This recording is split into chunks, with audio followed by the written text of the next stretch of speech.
उत्तराखंड के अंदर भी वोटर्स के मन में यही बात बार बार दोहराई जा रही है अपने मन में कि हमने बीजेपी को 10 साल देके देख लिए, कांग्रेस को 10 साल देके देख लिए, अब हम आम आदमी पार्टी को एक मौका देके देखना चाहते हैं और एक मौका देना तो बनता है केजरीवाल जी को।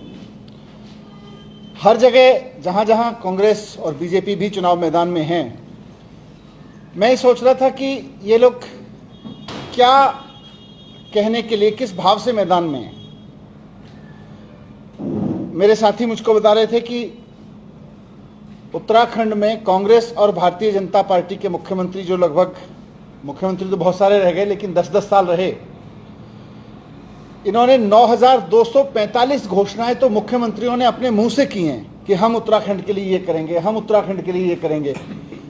भारतीय जनता पार्टी और कांग्रेस के मुख्यमंत्रियों ने 9,245 घोषणाएं की हैं उत्तराखंड के लिए, और उसमें से पूरी केवल 18 हुई हैं, और कागज पे शुरू मतलब ऑर्डर करने के लिए केवल 500 हुई हैं। कागज पे ही हुई हैं, हुआ कुछ नहीं है, जमीन पे कुछ नहीं हुआ।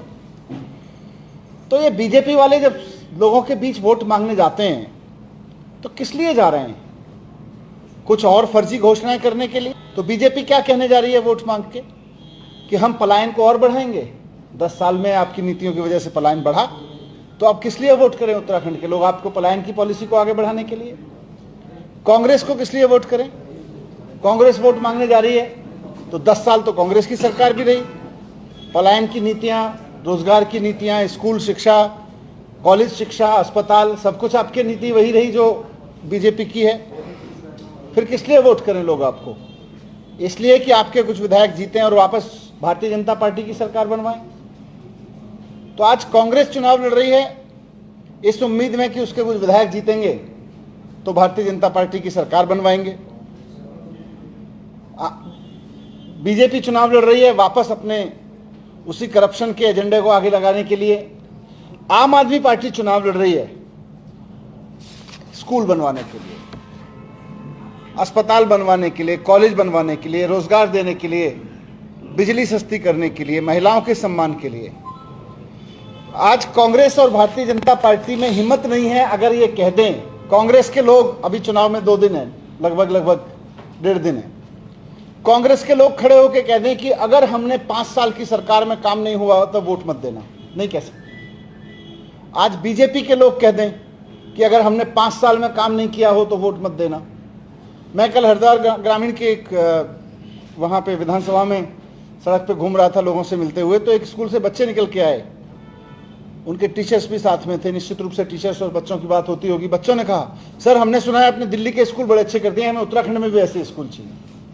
मैं अरविंद पांडे जी की विधानसभा में गया, वहां पे मैंने देखा कि जिस जगह मेरी विधानसभा में सभा हो रही थी वहां पे वो स्कूल की इतनी बुरी हालत, 2 कमरे का एक कॉलेज खोल रखा है उन्होंने, लोगों को ये बताने के लिए कि देखो हमने कॉलेज खोल दिया, लेकिन 2 कमरों का खोल रखा है। टीचर्स के स्टाफ रूम में कॉलेज खोल दिया, मजाक बना रखा है इन्होंने एजुकेशन को। आज आम आदमी पार्टी चुनाव लड़ रही है कर्नल कोटियाल जी, अरविंद केजरीवाल जी के इन वादों को पूरा करने के लिए। इसमें अरविंद केजरीवाल जी की 10 गारंटियां हैं। समय समय पर अरविंद केजरीवाल जी ने उत्तराखंड की जनता के बीच रखी हैं। उन्होंने, अरविंद केजरीवाल जी ने गारंटी दी है उत्तराखंड की जनता को कि अगर हमारी सरकार बनती है तो हर घर को 300 यूनिट बिजली और 24 घंटे बिजली मिलेगी। हर युवा को रोजगार मिलेगा, और जब तक रोजगार नहीं मिलेगा तब तक हर महीने 5,000 रुपए का बेरोजगारी भत्ता मिलेगा। ये अरविंद केजरीवाल जी की गारंटी है। हम इसलिए चुनाव लड़ रहे हैं। हम इस गारंटी के लिए चुनाव लड़ रहे हैं कि मातृशक्ति को सम्मान में 1,000 रुपए की राशि हर महीने मिलेगी। भ्रष्टाचार मुक्त उत्तराखंड बनाएंगे। ये नहीं है कि मंत्रियों के बच्चों को नौकरियां मिल रही हैं, पिछले दरवाजे से नौकरियां मिल रही हैं, 25,000 रुपए देके नौकरियां मिल रही हैं। बेहतरीन स्वास्थ्य व्यवस्था करेंगे, हर गांव में मोहल्ला क्लिनिक खोलेंगे। विश्व स्तरीय शिक्षा व्यवस्था करेंगे जैसे दिल्ली में की है। अरविंद केजरीवाल जी की गारंटी है कि जिस तरह दिल्ली में वर्दीधारी सैनिक को, वो चाहे सिपाही को, चाहे वो दिल्ली पुलिस का हो या सेना का हो, अर्धसेना का हो,